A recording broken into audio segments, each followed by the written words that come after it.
which unfortunately you can hear it.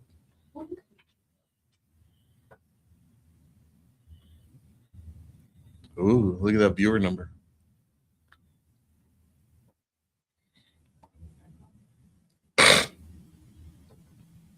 This stream was deleted on Facebook. Try creating a new stream. Or just remove this destination from the stream and re-add it. All right, well, you're going to fix that. Right? All right, welcome everybody. If you're tuning in live, it is Wednesday morning in February 11th, 2026. So we're going to talk about Medicare today. And if you're watching one of the recordings, it's still February 11th, 2026, the day we're doing it. So all the numbers we talk about are for 2026. If this is still out there in the world in 2027, remember the numbers will be different, but the concepts will still be the same. My name is Mark Bilgier with Bilgier Insurance, and we do a lot of things, but today we're going to talk about Medicare insurance and go through some of the basics. You often hear it listed as the ABCDs. Those are part of it, but what we try to focus on is helping you understand how your Medicare is going to be different than your neighbors. And so we suggest that although you can talk to your friends, neighbors, relatives, and do a little research, don't do anything they did just because they did it and they think it works for them. You need to talk to somebody, most likely, or what we recommend the most is a local broker, somebody familiar with your area and that writes for several different companies. If you work with a company-specific agent, they're going to steer you into their plans. That's all they're allowed to show you, so that's all they will show you. And no matter what, they'll convince you their plan is the best. But today we're not going to talk about any plans. We're just going to talk about how Medicare works, what you can expect from it, when you need to do things, when you have to do things, when you can do things, and hopefully put your mind at ease about how complicated it is. Because although it can seem complicated, it doesn't have to be if you work with the right person. So let's jump in to our slides. My name again is Mark Bilgier with Bilgier Insurance.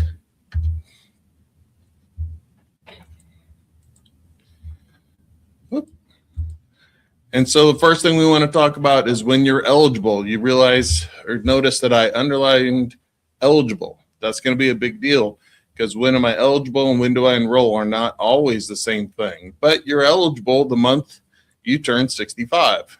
So Medicare primarily is for people 65 years or older. There are a few people on it if they are fully disabled, but we're not going to focus on that today too much. So when you're first eligible, you have your initial enrollment period, your IEP, and that is a 7-month window. That is the 3 months before your birth month and the 3 months after. So 3 on each end, 1 in the middle. That adds up to 7. And when you enroll, it can start on the first of your birth month, or it always starts on the first of a month. Medicare never starts in the middle of a month. It always starts on the first of whatever month you start in. If you enroll in one of those 3 months before, it's still going to start on the first. So in this example, it's going to start in April. If you enroll in January, February, March, it's still going to start on April 1st. If you enroll after April 1st, it's going to start the next month on the 1st, so May 1st. If you enroll in May, June 1st, and that's how it works. So you can't start it early. You can enroll early before your birth month, but it won't actually start. If your birthday happens to fall on the first of the month, you get to start a month early. So it doesn't happen for a lot of people, but for every few people you run into, they actually get to start a month early. And there's a little comment, if you're getting Social Security Disability, SSDI, after you've had it for 24 months, in your 25th month, Medicare automatically kicks in. That's not most people. So most people, the month you turn 65, you have a 7-month window. Remember, that's when you're eligible for it, and that's your initial enrollment period. How do you enroll if you want to do it? Well, if you're collecting Social Security already, say you started at 62, 63, 64, and are taking your benefits early, well, then you don't have to do anything. You'll be automatically enrolled in Medicare when you turn 65. And that's very convenient. It'll start.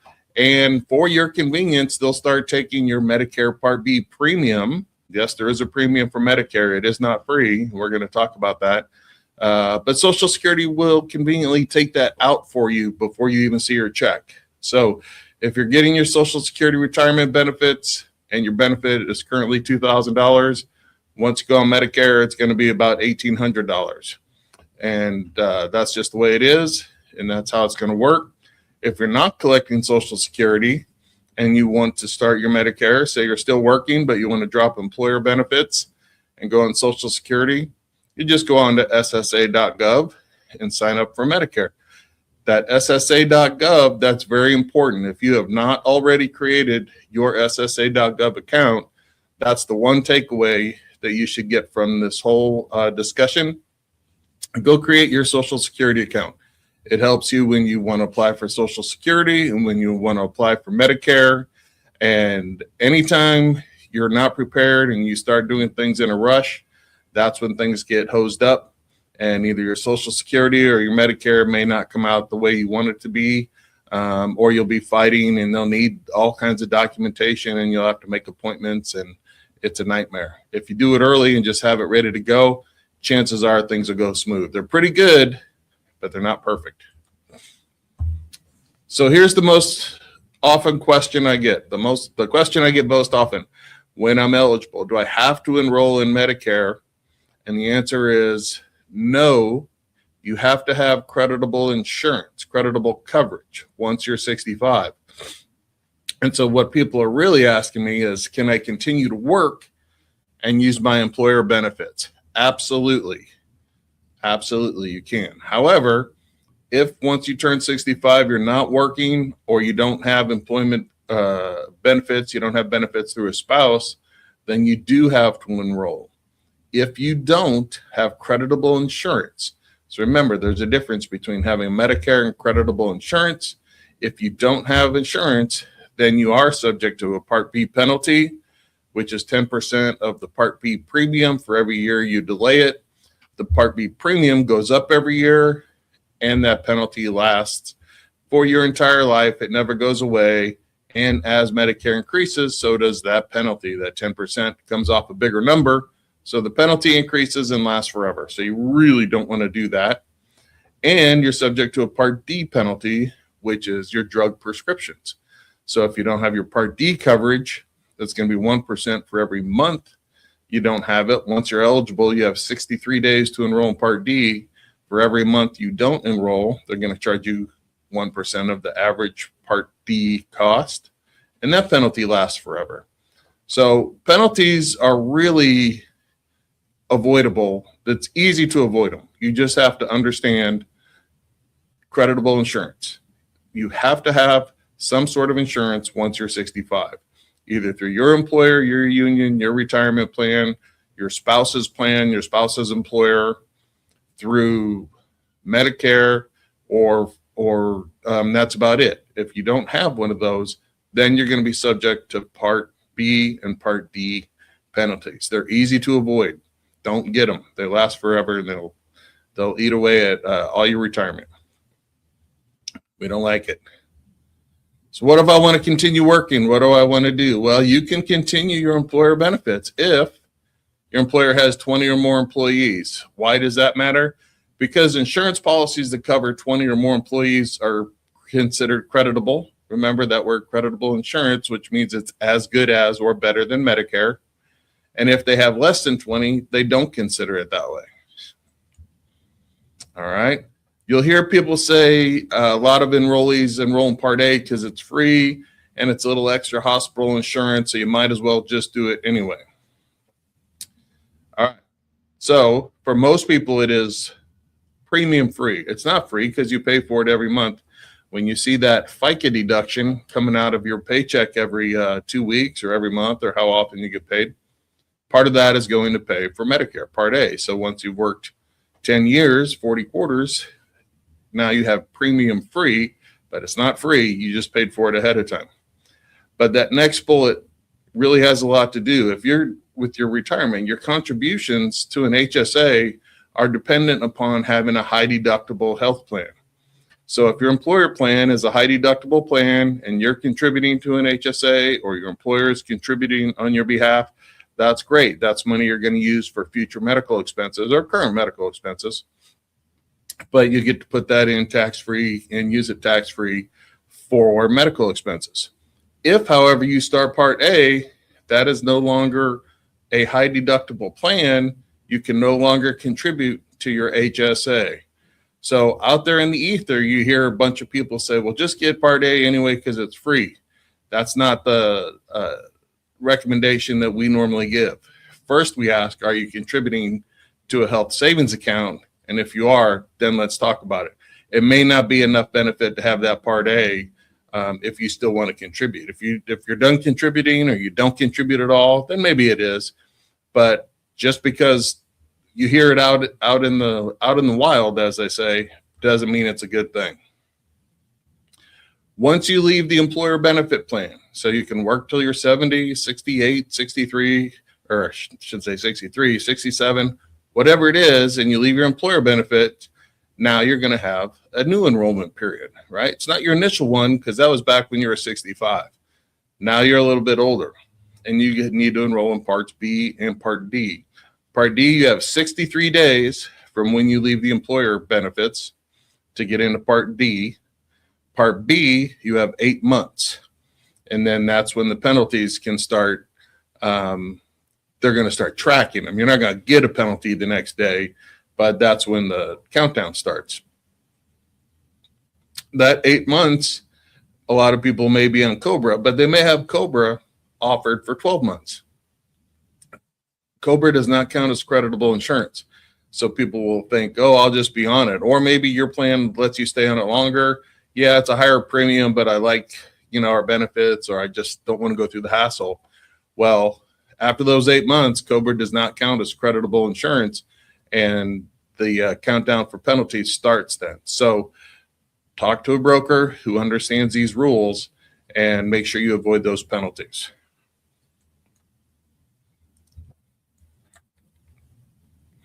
All right, the A, B, C's, and D's. This is where everybody gets bogged down. I try to make it a little simpler. If it feels, like I'm not dwelling on it, that's because you get lost in the minutia, and the minutia doesn't really matter. What we care about is who's paying the bills and are the bills being paid. So what is Part A? Part A, everything in Medicare has at least 2, if not 3 names. It's facility, hospital. I call it inpatient care when I'm talking with my clients because it means I'm an inpatient in a facility, right? Somebody else's building. So, but I'm an inpatient. The most common is your hospital. Part A, remember, is premium free, but it does have deductibles and copays. If you go in the hospital in 2026, day 1, you're going to pay $1,736 for Part A. That's for being in the hospital building. Now that covers you for the first 60 days. Days 1 through 60, that takes care of your room and board. So that's not too bad if you're in there for any extended period of time. It's high for one day, but not terrible. However, if you're in more than 60 days, you can see you start having a daily copay, $439. If you're in for over 90 days, it jumps up to $868 per day. That's per day for each one of those. And so there's no limit on that, right? Other than multiplying that daily rate by all those days. So what's important about that is not so much the numbers, but that there is a gap and we need to find a way, because that could get expensive, right? And insurance is to protect ourselves from things becoming catastrophic. What's another building I could be in? I could be in someone's skilled nursing care, what a lot of us call rehab, right? You have a surgery, you're not able to put weight on it, but you don't really need to be in the acute hospital. So they send you to the rehab center for a week or 10 days so you can get up, get your strength before you go back home.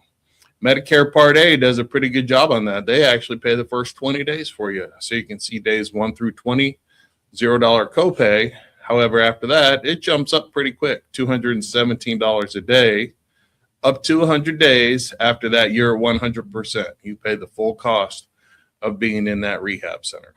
So it's not a place to spend a lot of time. It's a place to get well enough so you can go home. Sometimes home health care can fall under Part A. And even though that's in your house, Part A will still cover it. And that's if it's prescribed as you're leaving the hospital. Typically is how that works. 2 to 3 days a week. This is where it gets confusing. Is Part A or Part B paying it? Doesn't really matter to you as long as one of them is paying it. Some people still end up in a hospice facility. There can be small charges for that. However, hospice comes down to most people want to do that at home, and there's no cost if you do it at home. Psychiatric care, if you're in a psychiatric hospital, is basically billed the same as your acute medical hospital. So Part A is when you're an inpatient, other than a few times some home health care might fall under it, but it's not worth worrying about when it does and when it doesn't. Part B, here's the easy way to remember it. Part B is the opposite of Part A, right? So now it's your physician, your medical, or your outpatient care. So now I go someplace, somebody does something, and I go home or I go wherever, right? So it's outpatient care. Or people do things to me at the hospital, like a doctor does something to me. That could fall under Part B. Part B does have a premium every month. The base rate in 2026 is $202.90 per month. So this is the amount that if you're getting your Social Security retirement benefits, they're going to deduct automatically. So your Social Security check, if you're already getting it, is going to go down this year by $202.90 to pay for your Medicare Part B when you start Medicare. Medicare Part B also has an annual deductible. $283 is the amount for 2026. These amounts go up every year. So for 2026, it's $283. That's really not too bad. That's quite a good annual deductible. I wish, all plans had a deductible like that. So then what happens? So I pay my monthly rate. I paid my first $283 deductible.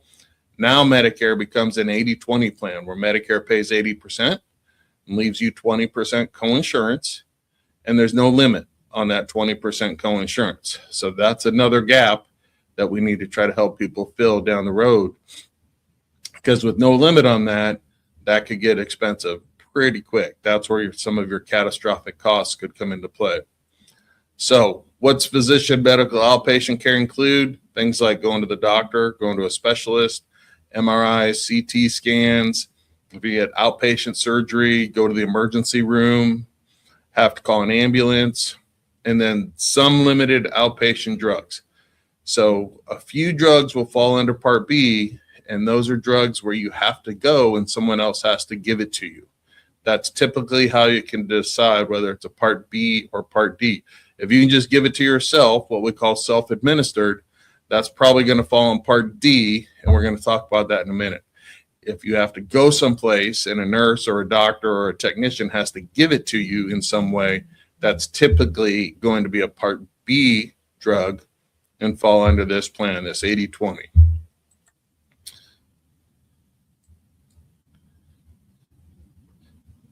And we're going to talk about this in a minute. That $202 is based off your income from 2 years prior. Notice that I said that's the base rate. Some people pay more than that. Higher earners can actually pay more than that.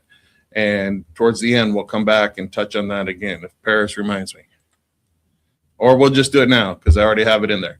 So here's the rates for 2026. You can see if you're married filing joint and your adjusted gross income is $218,000 or less, you get to pay the Part B premium, the base rate, $202.90. And there's no IRMA or income-related monthly adjustment amount is what we're discussing on your drug plan. However, if you're a higher earner and your adjusted gross income was between $218,001 and $274,000, now you get bumped up to $284.10 a month for your Part B. Same Part B coverage, you just get to pay more. And they're going to add $14.50 to whatever your drug plan costs. So if up here it was $20 Now it's going to be $3,450. And the higher you earn, the more it could go up to the highest level of almost $690. And this is per person. So if husband and wife are both on Medicare, that'd be $690 per person per month, plus an additional $91 onto each one of your drug plans. So it can get pretty expensive now. That's high earners. So, they think it may work itself out, but it's never a good thing to get in IRMA. We always try to avoid it if we can, and there's ways we can work with it, but you need to work with somebody who can do that with you. Agents or at an 800 number or on a call center, they're not going to have any idea how to help you with that.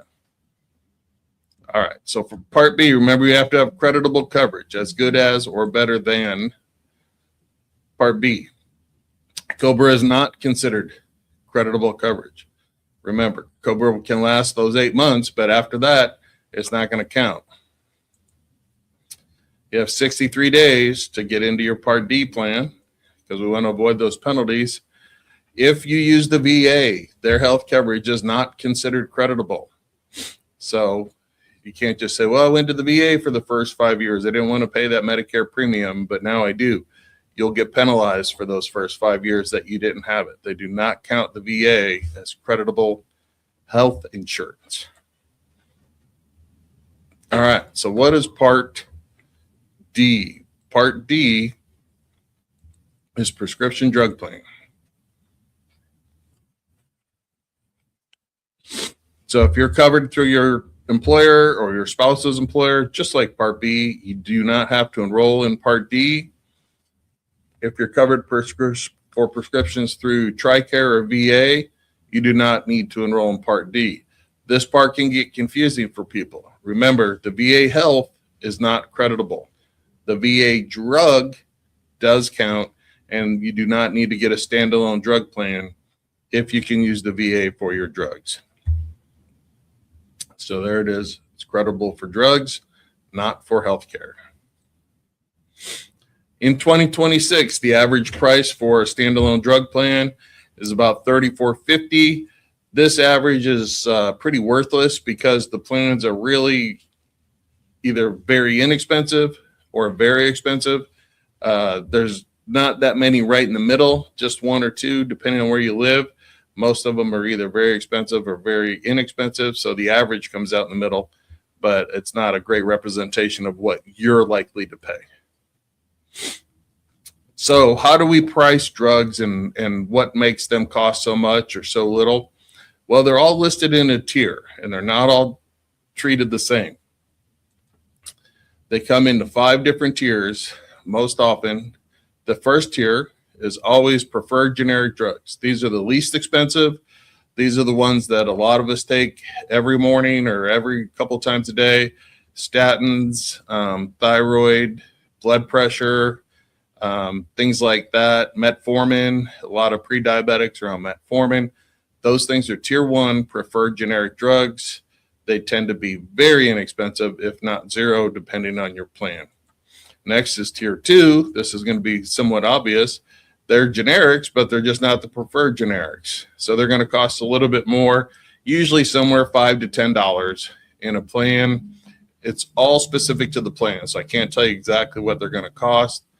The next level where they start to get more expensive are preferred name brand drugs. So these are the name brand drugs that are preferred by the drug companies, and they're going to start getting expensive.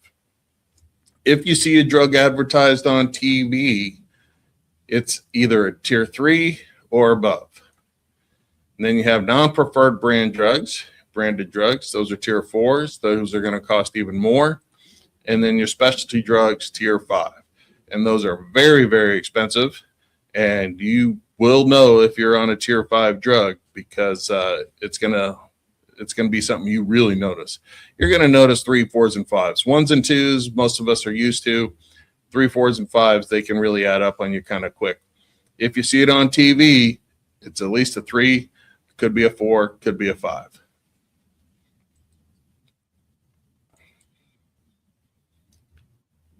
So we're going to look at our Part D. We know our tiers. That affects our costs.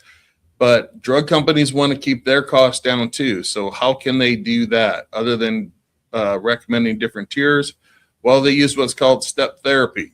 If there's multiple drugs in a category, they're going to ask that the doctor put you on the least expensive of the drugs. Try that one first. If it doesn't work, then we may step you up to a more expensive one. It's very common. They'll do it as often as they want to, or as often as they can. You'll find the drug companies have a lot of flexibility. You may not, but they do. They'll limit quantities on certain drugs. It just depends on the prescription. Some drugs have opportunity for abuse. Those are going to be limited, of course. Other drugs are just kind of expensive, but they're only meant for short-term use. So they may not write 30, or they may not write 90 days. They may only write 30 days.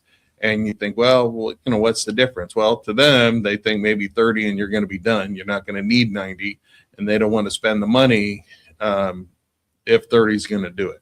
So that just depends on the specific drugs. Then they can have pre-authorization where the doctor writes a script for something, take it to the pharmacy, and they say, oh, it needs pre-authorization. The insurance company is going to go back to the doctor and kind of double check with them, make sure that it goes through their approval process before they're going to fulfill it. This happens quite often on, expensive drugs. However, you can get a formulary exception sometimes. So this is a little bit different. Every drug plan has a formulary that lists all the drugs that they covered. Now, they have to have a drug in every category, but they don't have to have every drug that's available in every category. So there's multiple drugs for the same conditions. And if their drug is not in your formulary, or if the drug the doctor writes is not in the formulary, the doctor can ask for an exception and see if the drug company will cover the one that he or she thinks you should be on. Well, first they're going to have to fill out a form, request it, and give them a reason why you can't take the one that is in the formulary. And then the drug company gets to decide whether they'll approve it or not. It's up to them. They can deny it. They can approve it. It does happen. They do go through sometimes. Sometimes they may not. It just depends on the drug company. But it can happen. So before you panic, always talk to your doctor and get information about a formulary exception. The best way to avoid that, however, is work with somebody that can show you how to use the government system and to check all your drugs against all the drug plans in your area. And you can find a plan that covers all your drugs. It's a very easy system. We're starting to help a lot of people understand the technology. So ask a broker if they can show you how to use it, and they'll be happy to do that for you. So remember, they can use step therapy. They can do quantity limits. They can get pre-authorization from the doctor and say yes or no. And then get formulary exceptions sometimes where they swap out a drug. So what does it cost me to have my drug coverage? Well, remember I said that average price is about $34. That's really not that much help. How we do it is we show you how to check all your drugs in the system. You put them all in. It'll tell you, here's the least expensive plan. It's going to cost this much per month. Some are $0, some are $160. It just depends on your specific drugs, because the difference is the formularies, right? Who covers what drugs and at what level. So that's why we can't tell you that without going through the system. But we can tell you how the phases work. There's 3 phases in 2026. The first phase is the deductible phase. Now, if you want to feel like it gets complicated, this is where it does get complicated. There is a maximum deductible that the drug companies can charge in 2026, and that's $615.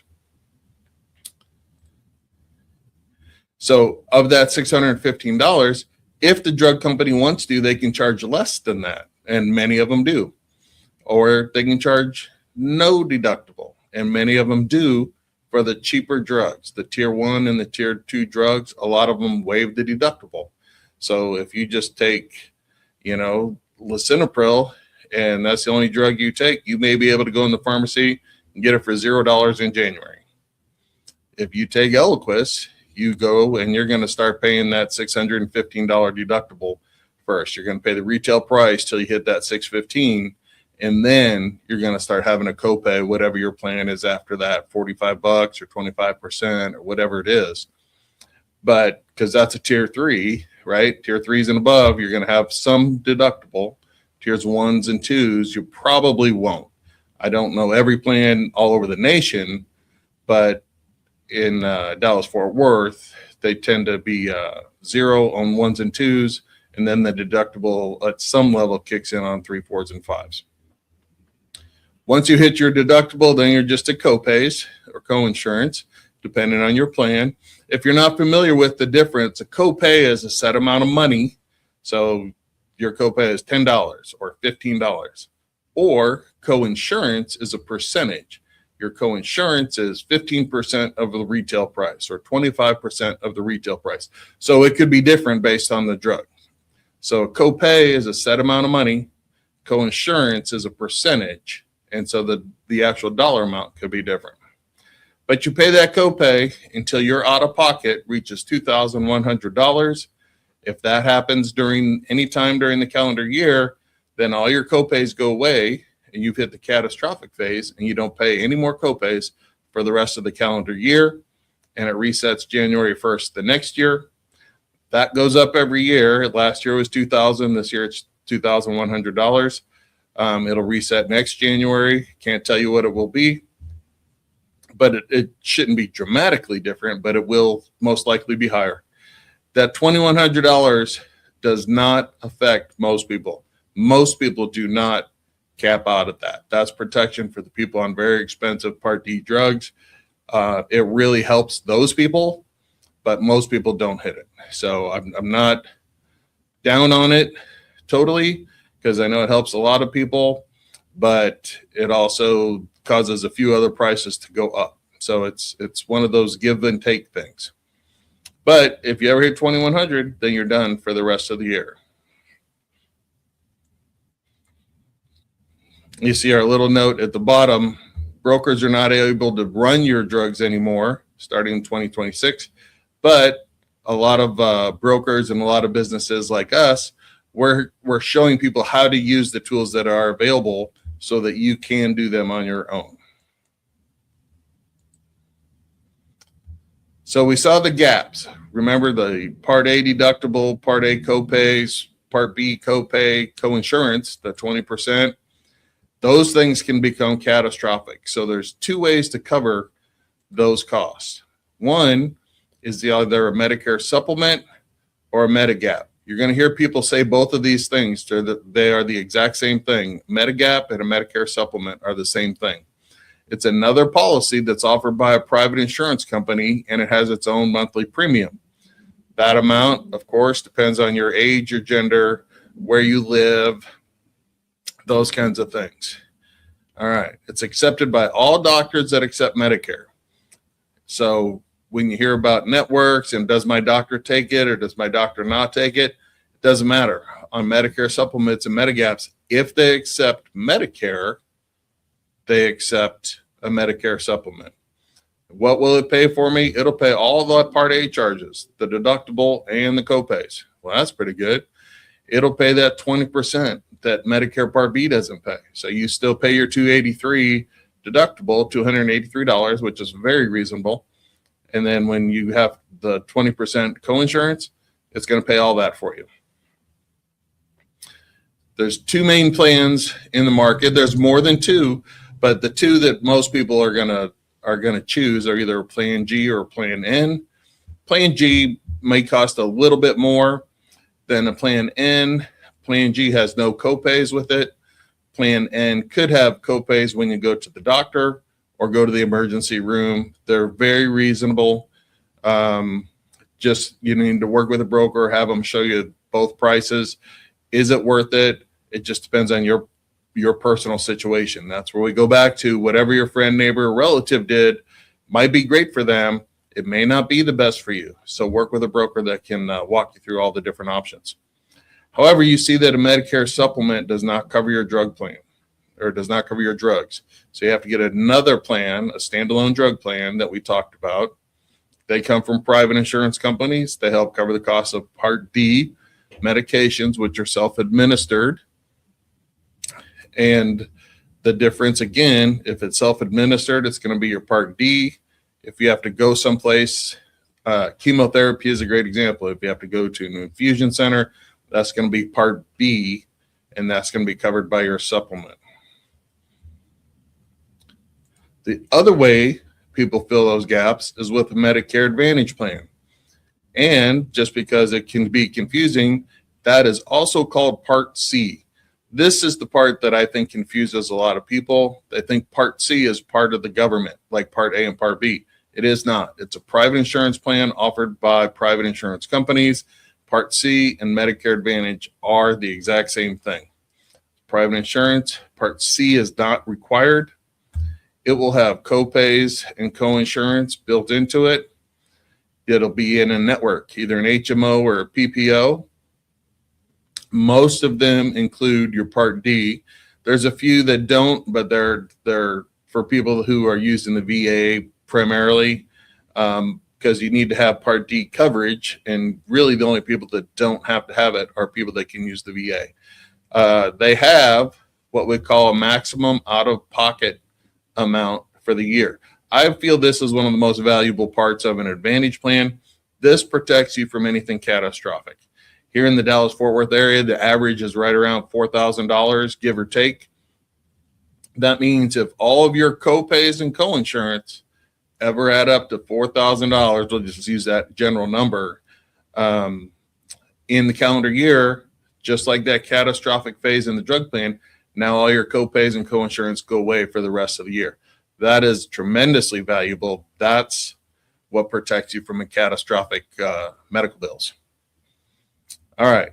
The other thing you'll see, and this is what they advertise a lot, and I caution you, focus on these things up here: the network, the max out of pocket, are your drugs covered, things like that. Focus on those before you get into the extra benefits: dental, eyewear, hearing aids, fitness. You notice I put in eyewear because the way they're going to say it on TV is dental, vision, hearing, dental, vision, hearing. And it scares a lot of people because I think, oh, if I get glaucoma or macular degeneration or something like that, I don't have vision insurance.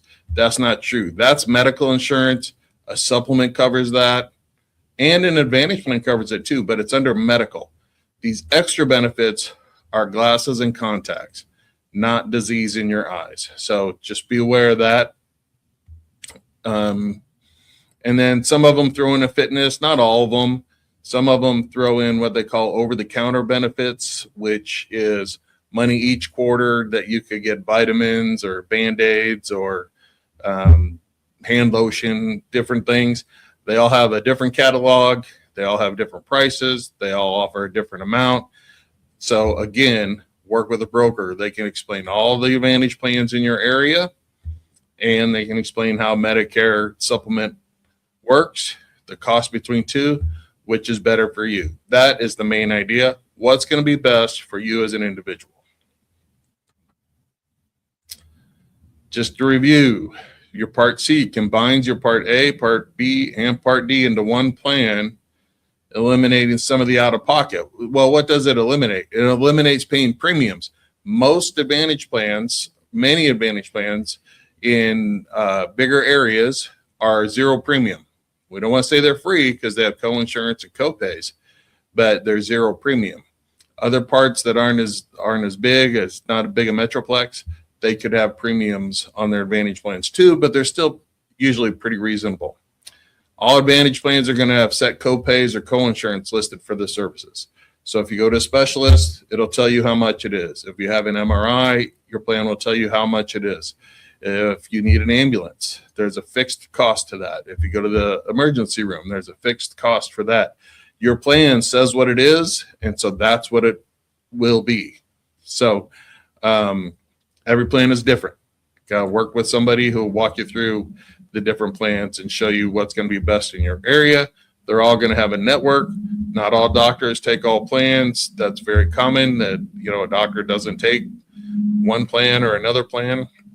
If you have a whole lot of doctors, finding all of them in the same plan can be a challenge sometimes. So again, work with somebody that can help you figure all that out. They all have that maximum out of pocket. I think that's just about the most valuable part of an Advantage plan. They're all built off a 5-star system or rated on a 5-star system. 5 stars being the best, 1 being the worst. You'll never actually see a 1 because once they're below a 3, they get a lot of warnings, and then the CMS, Center for Medicaid and Medicare Services, makes them pull it from the market. So they do try to work to protect you. We basically work with 4s because most of the plans in our area can be a 4. There's a few 3.5s. 5s kind of come and go because it's really hard to get. In fact, they make a special enrollment period. If a company gets a 5-star rated plan, they give people an extra opportunity to enroll into it if they want, because that plan is doing a really good job, and the government wants them to have 5-star plans, but they do make it hard for them to get it. So if you see it, they're worth looking into. When you see the advertisements in the fall, October through December, those are primarily about Advantage plans. And I want to caution people who are new to Medicare. If you're new to Medicare, your enrollment plan is not in the fall, October through December 7th, October 15th through December 7th. That doesn't have anything to do with you. If you're new to Medicare, because you're turning 65, your enrollment period is based around your birthday. Now, if your birthday falls in October, well, some part of that's going to overlap. But that whole thing in the fall does not apply to you that first year, that first time you're enrolling in Medicare. So don't think just because you see it on TV a lot that it necessarily applies to you. If you are just now turning 65, it most likely does not. What that is for people who have been on an Advantage plan for a year to look at the new plans, because all the companies come out with new plans every year. And when I say new, they may not change them that much, but each plan is only a January 1 through December 31st contract. So they'll come out with, here's going to be our new contract for the next year. And if they change their benefits, people can switch plans and go from one to the other. If their plan worked great, didn't really change that much, they got all their doctors, they got all their drugs, they're good to go. They just roll over, and you don't have to change. It's just an opportunity to see if anything in the market is going to be better for you, and you can make a change. Before we wrap up, if you have any questions, put them in the chat. We'll certainly answer them. There's a few do's and don'ts of enrolling in Medicare. Now, this is primarily if you're going to be new to Medicare. Remember, we talked about that IRMA, that income-related monthly adjustment amount, that it's built off your income 2 years prior to when you enroll. So the first don't is don't take a retirement account distribution 2 years before you start your Part B without being aware of the financial consequences. Okay? I'm not saying don't do it. I'm saying just understand that it could affect your IRMA. And if you don't know how to approach those things, you could be paying extra for your Part B when maybe you don't have to, because there's a few things we can do. Don't delay enrolling in your Part D or Part B if it's time to enroll. Trying to save the money, it will, if you go for any extended period of time, you get that penalty. Any money you saved is going to get eaten up pretty fast. Don't automatically assume a well-known company offers you the best benefits. There may be some companies that are really strong or have really good plans when you're working, and their consumer plan may be great like that. They may not be that strong in Medicare in your area. It's not the same all over the nation. Every company is not the same in all markets. So work with a broker in your area who can help you evaluate that. Don't sign up from an unsolicited phone call. I've never talked to anyone that likes unsolicited phone calls. The reason they continue to do it is because people still answer and people still sign up. If we don't answer and we don't sign up, they'll stop doing it. But they're also not looking out for your best interest. So just don't do it. Same thing with the TV 800 number or an ad for a food card. You're going to see the ad for the food card. They are real. However, most people do not qualify for them. I'm not going to go into the details, but most people do not qualify for them. They get away with it because they are possible for some people to get, so it's not a lie, but it is very misleading. Do use a local broker that offers multiple options and who you can meet in person if you want to. Okay. We can use a lot of technology. We can do things over the phone, over Zoom. Very seldom are you ever going to even see a paper application anymore. But the ability to meet them if you wanted to really says a lot. So that means they're part of your community and they kind of understand your community a little bit better than somebody in a call center. There's no cost to use a broker. They get paid by the carriers, and we get paid a commission. That commission is regulated by CMS, and the commission is the same from all carriers. So brokers have no incentive, no financial incentive to push one carrier over another. Their goal is to get you in the best plan so that you're happy, and then you tell other people and you refer them to that broker. That's their main goal. You do not save money by doing it yourself. A lot of people think they're going to save some sort of money by not using help. This is one of those few things where you're not going to save any money. You're just going to save frustration and time, and you're going to pay exactly the same. Do make sure you're enrolling in a plan that's suitable for you. Remember, whatever your friends, family, or neighbors did may be a good plan for them. It may not be the plan for you. Everyone's is different. I'll give you a quick example. No matter what, you could live next door to your neighbor for 20 years. You both had 2 kids and they went to the same schools and they all grew up, and you think you're all the same. No, they take different drugs. They have different religious beliefs. They have different kinds of money. They're getting inheritance from someplace else. There's things you don't know. You're not all exactly the same. Make sure you understand your plan. Make sure you understand how it works. If it's an Advantage plan, make sure you have a summary of the benefits so that you can look at it, and before you go to the doctor, you know what to expect.